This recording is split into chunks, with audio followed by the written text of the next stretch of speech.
Sebelum melanjutkan ke video ini, aku saranin dulu untuk menonton filmnya. Oke? Selamat menikmati.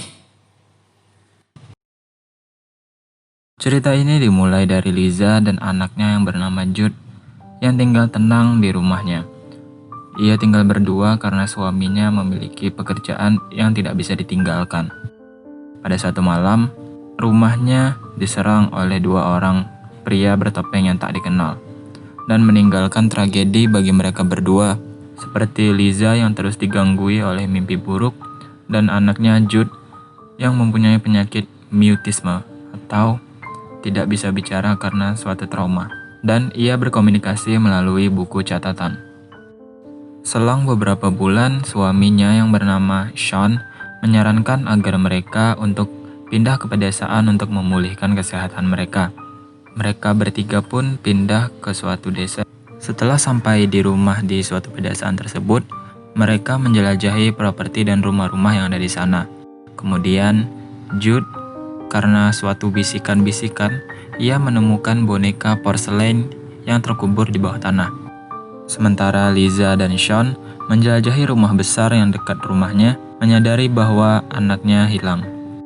Liza mencari Jude dan menemukannya sudah memegang boneka itu. Orang tua mana yang meninggalkan anaknya di pedesaan seperti itu, di tempat yang seperti itu? Liza pun membersihkan boneka tersebut dan membuat boneka itu tampak seperti baru. Keesokan harinya, Liza dan Sean berjalan-jalan di sekitar daerah tersebut atas permintaan anaknya Jude. Mereka pun bertemu dengan Joseph, seorang penjaga daerah tersebut, dan juga anjingnya yang bernama Oz. Anjingnya Joseph, yaitu Oz, terus memandangi boneka tersebut, memandanginya dengan tatapan yang kosong. Dan mereka bertiga pun kembali ke rumah. Liza dan Sean mendengar Jude berbicara di kamarnya. Mereka bertanya apakah dia sedang berbicara dengan boneka tersebut, dan Jude menulis "ya" di buku catatannya. Boneka tersebut pun diberi nama Brahms.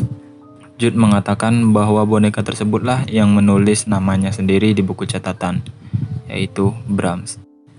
Berbagai hal aneh pun terjadi di sekitar rumahnya.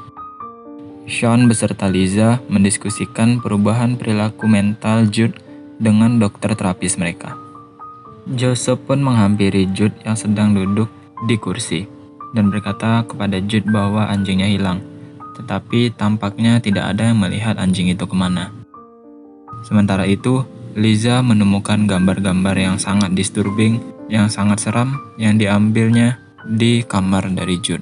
Malam itu, mereka bertiga makan malam, dan Jude menulis di buku catatannya bahwa piring Brahms tidak ada. Liza pun kesal karena Brahms itu adalah boneka, ia tidak akan mungkin makan dan minum. Jude dan Liza pun berdebat di dapur, dan Sean meninggalkan ruangan. Liza yang masih kesal pergi dan mengatakan kepada Jude untuk tetap duduk di meja, tetap duduk di kursi, dan harus tetap ada di kursi sampai ia memakan makanannya. Jude pun menulis di buku catatannya bahwa Liza membuat Brahms marah.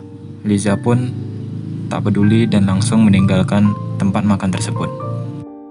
Tidak lama setelah Liza meninggalkan ruang makan, suara keras pun berbunyi.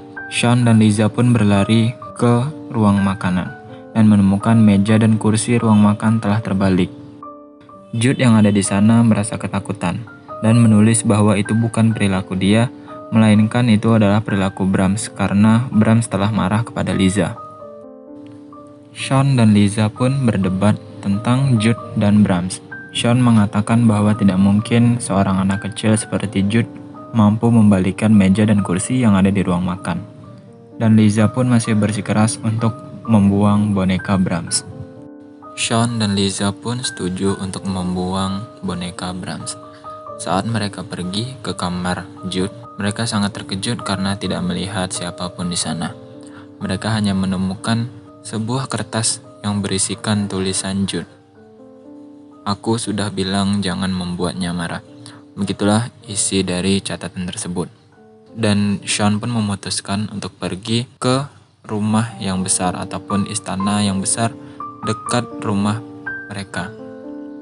Saat sedang mencari Jude di istana itu, Sean dan Liza pun menemukan Jude dan berhasil membujuk ia untuk pulang ke rumah.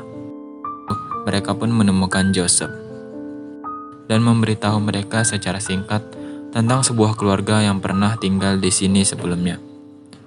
Joseph mengatakan bahwa seorang anak laki-laki yang bernama Brahms pernah tinggal di sana, yang telah membunuh 2 orang dan tidak meninggalkan istana itu, bersembunyi di balik dinding istana itu selama 30 tahun. Orang tua dari Brahms pun pergi bunuh diri dengan cara menenggelamkan diri mereka di sungai. Alasannya karena mereka tidak tahan dengan sifat dan kelakuan dari Brahms. Tak lama kemudian, saudara laki-laki Sean dan keluarganya datang berkunjung. Will, sepupu dari Jude, membuli Jude karena penyakit yang diidap oleh Jude, yaitu mutisme, yaitu tidak bisa berbicara karena trauma tertentu. Ia mengatakan bahwa Jude sudah gila, tapi secara misterius, Will pun terluka parah dengan terkena tongkat kriket. Nih, lihat videonya nih. Sean dan keluarga Will langsung mengantarkan Will ke rumah sakit atas insiden tersebut. Dan malamnya, ketika Liza ingin keluar dari pintu, Joseph langsung datang dengan menodongkan shotgun. Joseph pun memukul Liza di kepala. Setelah Liza sadar, mereka pun berdebat, dan Liza memohon kepada Joseph untuk mencarikan anaknya, yaitu Jude. Saat Joseph lengah, Liza pun berhasil keluar dengan cara menyiram air panas dan memukul Joseph. Tanpa pikir panjang, Liza pun langsung pergi ke istana besar itu untuk mencari Jude. Liza pun menemukan Jude bersama Brahms di basement istana itu. Jude mengenakan topeng porselen atau topeng keramik yang menyerupai Brahms dan juga mengenakan pakaian yang sama, yaitu jas dengan Brahms. Jude pun karena dikuasai oleh roh Brahms, ia ingin membunuh ibunya. Untung saja Sean menemukan Liza dan Jude dan langsung memukul boneka Brahms menggunakan tongkat. Wujud asli Brahms pun dinampakkan. Wujudnya seperti setan iblis yang berwarna hitam di balik topeng lucu keramiknya.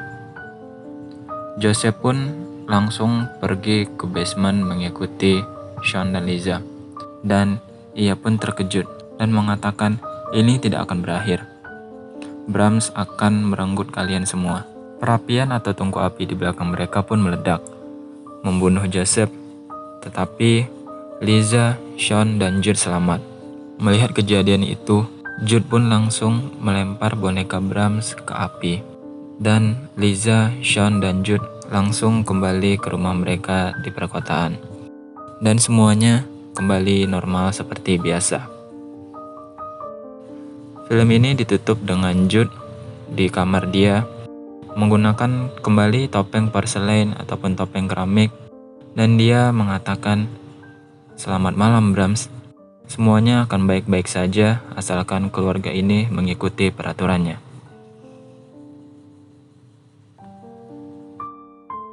Terima kasih telah menonton video ini. Alur cerita dari The Boy 2, Brahms. Apa pendapat kalian menurut video ini? Dan apa juga pendapat kalian menurut film The Boy 2 ini? Apakah bagus atau tidak? Menurut pribadi saya, film ini mengalami degradasi atau penurunan dari film pertamanya. Karena film ini tidak seseram seperti film pertamanya dan dengan alur yang biasa-biasa saja. Bagaimana menurutmu?